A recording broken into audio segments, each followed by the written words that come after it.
Il est très intéressant aussi de lire le rapport au roi qui accompagne cet arrêté royal et qui est somme toute la justification devant le roi du bien fondé de cette publication. Alors que dit notre ministre dans ses rapports au roi? Elle nous dit, elle cite la loi de 90 qui disait déjà qu'une gestion ne peut être efficace que si des entités d'une certaine importance peuvent se développer. Ça, c'est sa motivation essentielle. Bien, notre président l'a rappelé, si nous prenons le simple exemple de notre mutualité, que l'on prend en compte les facteurs de performance des mutualités, eh bien, de toutes les mutualités socialistes, flamandes comprises, nous sommes 3e sur le podium. 3e sur 11 en matière de performance administrative. Nous sommes classés 2e en termes de réserve financière. Et 6e au niveau national, au niveau de notre cotisation, puisque, comme l'a dit le président, elle est de 9 €, alors que la cotisation de toutes les mutualités luxembourgeoises est plus haute, nettement plus haute, et au niveau des mutualités socialistes avec qui nous serions susceptibles de fusionner, beaucoup plus haute, ce qui correspondrait pour les citoyens luxembourgeois une augmentation de sa participation administrative de 4 à 5 €, voire plus, le 30 juin 2020.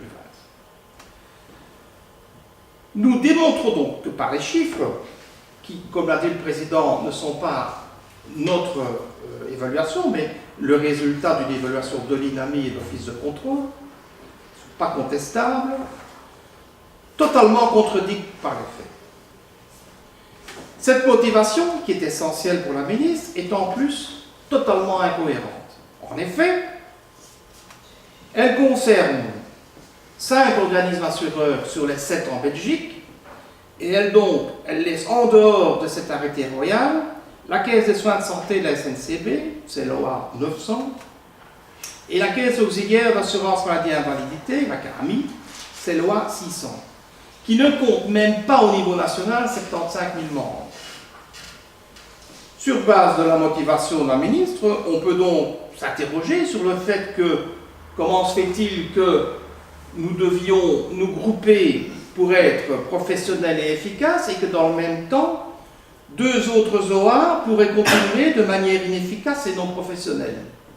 Ça, c'est une question qui est, à mon avis, sans réponse, mais en tout cas qui nous interpelle. Quand on lit plus loin le rapport au roi de cet arrêté royal, la ministre dit au roi que la fixation d'un effectif minimal permet une solidarité à plus grande échelle. Une solidarité à plus grande échelle. Une réduction des frais administratifs et une plus grande professionnalisation du fonctionnement des entités concernées. Mais de quelle solidarité parle-t-elle? Est-ce que c'est celle de l'assurance obligatoire?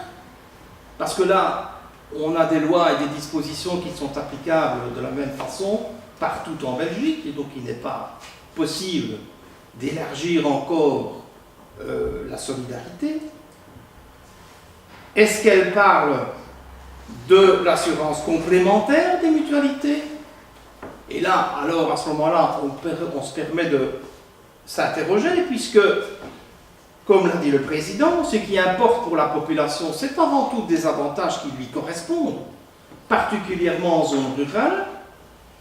Et donc, nous avons des spécificités qui touchent l'assurance complémentaire, qui font que cette solidarité est peut-être plus petite, mais en tout cas nettement plus efficace. Parce que si nous fusionnons avec de grosses entités, il est clair, et vous le savez aussi depuis longtemps, que le Luxembourg est toujours défavorisé sur le plan du rapport des forces. Nous sommes une petite province, une petite population, et donc de petits représentants face à de gros mastodontes urbains. Puisque la ministre prend appui sur la loi de 90 et des travaux parlementaires, eh bien on a été voir, nous, ces travaux parlementaires, et nous sommes tombés sur une proposition de loi, d'amendement de la loi de 90, déposée par un certain Jean-Michel. Tiens donc, ancien président du mouvement réformateur, et qui dit ceci: En ce qui concerne notamment l'Assemblée générale, c'est également le roi qui fixe le nombre minimum et le nombre maximum de membres. Pour rappel, nous sommes en 90. Ce qui veut dire qu'en fixant un minimum trop élevé, il serait possible de fragiliser certaines mutualités et de conforter ainsi la situation monopolistique des plus grandes fédérations mutualistes. Ça, j'analyse. Plus loin, il dit: c'est ainsi qu'il est théoriquement plus simple de créer une mutualité dans la province du Brabant que dans la province peu peuplée de Luxembourg. C'est également la raison pour laquelle une union nationale doit pouvoir exercer ses activités dans chacune des provinces du pays, quel que soit le nombre de membres de ces provinces. C'est Louis Michel qui disait ça. Et le ministre, alors c'était Philippe Busquin, André, pour garantir le pluralisme, tenir compte de certaines particularités, et il doit au moins pouvoir être acquis qu'il puisse y avoir une mutualité par union nationale et par province. Depuis lors, on a, en tout cas le côté libéral de ce pays, changé diamétralement d'analyse. Et donc en supprimant l'échelon provincial, ce n'est pas élargir la solidarité qu'on fait, c'est la réduire, et la rendre en tout cas plus inefficace.